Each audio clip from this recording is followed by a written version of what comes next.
Good afternoon. My name is Joanne Roll. I'm the Dean of the School of Business here at Medgar Evers College. And today I will take a few minutes with you and talk about what can transform the world of work to global sustainability.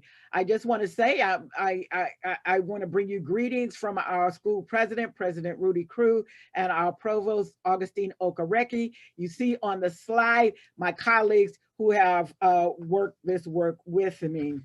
And so I'm going to get started. There is the agenda.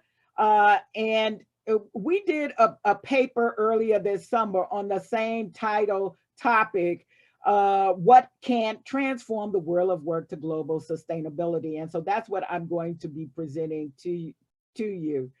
Uh, as I was preparing this transcript, this manuscript, a New York Times op-ed appeared by Thomas L. Friedman, author of The World is Flat. The title of the article was After the Pandemic, a Revolution in Education and Work Awaits.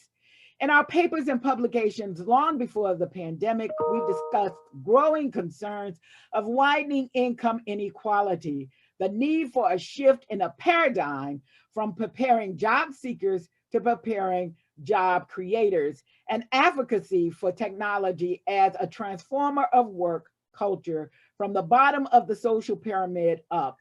In one brief article, Friedman really validated all of our thought leadership and our hopes for the future. And I'm going to give you a direct quote from Friedman's op-ed. The reason the post-pandemic era will be so destructive and creative at the same time is that never have more people had access to so many cheap tools of innovation. Never have more people had access to high-powered expensive computing. Never have more people had access to such cheap credit, virtually free money to invent new products and services, all as so many big health, social, environmental, and economic problems need solving. While we believe education is necessary for transformation of the future of work and entrepreneurship, it is not sufficient. Leveraging of innovation and technology in the unscaled economy is essential for the development and growth of small and other businesses. Key to the future of work is the ability to rapidly skill and upskill a global diverse labor force. Our contributors in our forthcoming book write from the perspective of countries in the US, Kenya, India, Pakistan, Chile, Philippines, Bangladesh, Japan, Vietnam, Nigeria, and Mexico. There were over 30 abstracts in the response to our call for chapters. However, all will not be presented here during this speech. I will, however, attempt to give you a sample of what is coming forward. And we asked ourselves these pertinent questions as you see on the slide. Section 1, education and changing dynamics for the underserved. How will we learn, relearn, and unlearn? Section 2, technology and innovation for the future of work and entrepreneurship. What new skill sets are required for this new workplace and businesses? Section 3, small business development for the future of work and entrepreneurship. How do we retool the new workforce? Section 4, diversity of labor markets, creating inclusivity for the underserved. What strategies will ensure inclusivity and achievement of the SDGs, the UN SDGs for the underserved? And finally, Section 5, summary and recommendation. What roadmap, policies, and pathways will enhance the future of work and entrepreneurship that is tailored to align and underserved with underserved communities in different regions? While our brief time together will not let me cover the full body of work that we've been working on, we're excited to share with you just a small portion of the work. In our July 2020 article in the International Public Policy Review, we discussed the current challenges of uncertainty of global health and economic crises due to COVID-19. We pose the question of a possible adversarial nature between entrepreneurship and public health, ending in a search for balance for the public good. We discussed how some developing countries are adapting to the health crises and the downward spirals for small market driven businesses. We further asked the question, are businesses in underserved communities agile enough to pivot and leverage digitalization tools to remain profitable?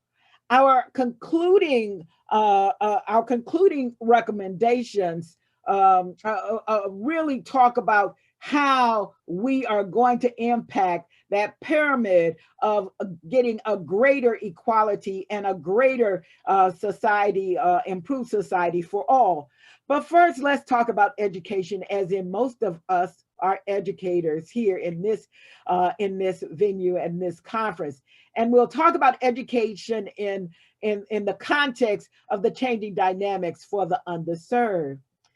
Colleagues, this is a challenging yet exciting time we live in. In our lifetimes, we have witnessed the education and knowledge to put a man on the moon, flatten worlds with technological innovations, and bridge gaps in humanity by our global response to the COVID-19 villain. We have met and befriended professionals remotely that we may never see face to face because of the many webinars we all have attended since March of this year. Around the world, educators have retooled, unskilled, and reskilled just to catch up with remote learning for the many students that we serve. Here recently at Medgar Evers City University of New York, we had a national referendum dialogue on remote learning since COVID and how we are reacting as educators and helping and supporting each other. So where are we now and where will we be? Will we revert back to the cocoons of our face-to-face safety once health and economic crises are averted? Will we become a society of techno innovations for a few and massive socioeconomic unanswered questions for the many, as shown in that pyramid? I think not. I think the technological growth has exponentially increased in the 21st century. As the revolution comes to education and work, how will we be prepared from the bottom up? Friedman in his op-ed posits that we will finally be in an age of what you do matters more than who you know, or more importantly for the global poor, where you come from. Additionally, Friedman cites evidence where academics and corporate partners are creating modular learning ecosystems around the technology that you see in the slide that are independent of traditional and educational constraints. This is the model for the brave new world that we will be facing and that we will live in. However, there's little evidence that propose to explore education for the underserved communities globally that aligns them to the future of work and the entrepreneurship in the 21st century. This is the basis of our work for the future in entrepreneurship of the underserved. Many are being skilled in these new skills, but are we teaching and learning now such that our future workforce, which we are preparing, will lead through complexity, will lead through influence, will be able to work in this remote world that we find ourselves in. But most importantly, will they be able to cohabit with the machines that are coming and work with them? And will they be able to do it quickly? So we are talking about a lot in our forthcoming book. And we're talking about the change agents that you're going to see. And those change agents are not just going to be coming from developed countries. They're going to be coming from developing countries as well, as the need is there. One of the chapters addresses the challenges for families in extreme poverty and posit ideas for innovation in education and economic prosperity. Another chapter discusses continuing education, business ideas, innovations in economic prosperity. Many are using this disruption, this time we find that we have to reflect on of the pandemic, as a time to reshape and reimagine education, my colleagues, and access to a broader population of both consumers and producers. One of the chapters we'll be talking about emerging trends of entrepreneurship and work in Asia, in South Asia, and Central America. And it is a case study of a technology startup that is using the AI technology to predict consumer behavior in advance so that we could be more responsive. And so what is going to happen to the small businesses? While most of the resources in small business development globally is going and allocated to the urban areas, which we needed there is some need for allocating some of those resources in rural areas. And we have a case study that talks about that. We have another a group of authors who are concerned that we're producing too much academic product. The youth, that when they get out, they are not finding the jobs globally. And so there is a concern that we need to do more and develop access and resources to youth entrepreneurship. And that paper and that chapter is working in reference to the Bangladesh labor force and the Bangladesh youth. Next is implementation of comprehensive entrepreneurship. And this one talks about the intertwine of the technology, even in the developing countries. And there's a case study also that talks about India and how the small and medium enterprises have factors where they're doing quite well. So let's go to the area of diversity and inclusion.